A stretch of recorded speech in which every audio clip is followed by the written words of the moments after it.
ओम नमः शिवाय। भक्तगण, क्या आप भी करते हैं भक्ति, लेकिन फिर भी नहीं मिल रहा है प्रभु का प्रेम?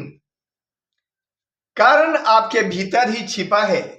क्या आपकी साधना में भी आ गया है मैं का भाव? तो ठहरिए, यह वीडियो आपके लिए ही है। आइए जानते हैं कि भक्ति के मार्ग में अहंकार क्यों आता है।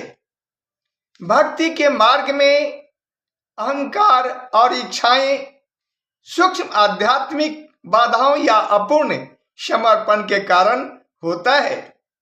साधना के बाद भी आध्यात्मिक अहंकार जैसे ज्ञानी होने का गर्व सूक्ष्म कामनाओं के रूप में बना रह सकता है।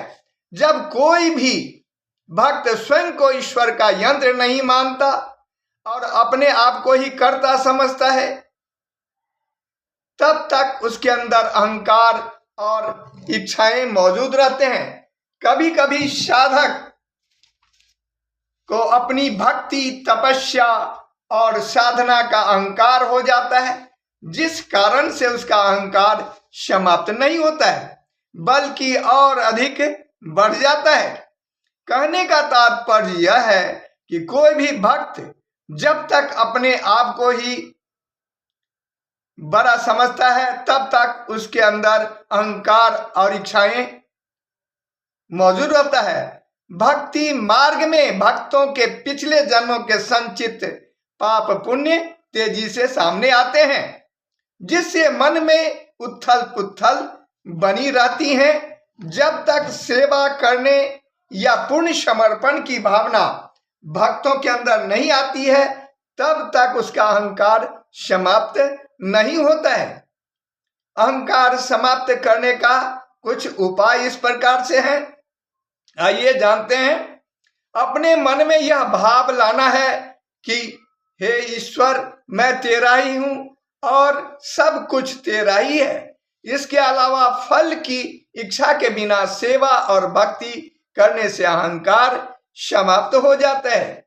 सदा प्रभु को याद करके कोई भी काम करें।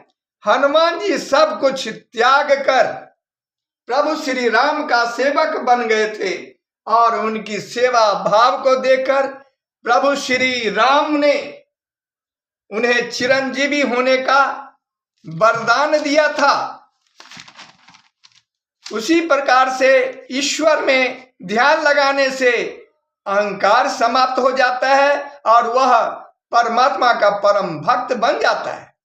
इस संबंध में कबीरदास जी का एक दोहा है, लघुता थे प्रभुता मिले, प्रभुता थे प्रभु दूरी, चीटी शक्कर ले चली, हाथी के सिर धूरी। इसका अर्थ है, कबीरदास जी कहते हैं कि विनम्रता से भगवान मिलते हैं, बड़प्पन मिलती है और अहंकार हो जाने पर प्रभु दूर हो जाते हैं। जैसे कि चींटी छोटी होकर भी शक्कर लेकर चलती हैं, लेकिन हाथी अहंकारी होने के कारण उसे धूल ही मिलती है। अपने जीवन में अहंकार मिटाने के लिए यह याद रखें कि सब कुछ भगवान का है। उन्हीं की कृपा से हमें समय और शरीर मिला है। आशा करता हूं कि आप अहंकार से मुक्त होकर भक्ति मार्ग पर आगे बढ़ेंगे। अगर वीडियो पसंद आई हो तो लाइक एवं सब्सक्राइब करें और अपने को शेयर करना न भूलें। जय श्री कृष्ण।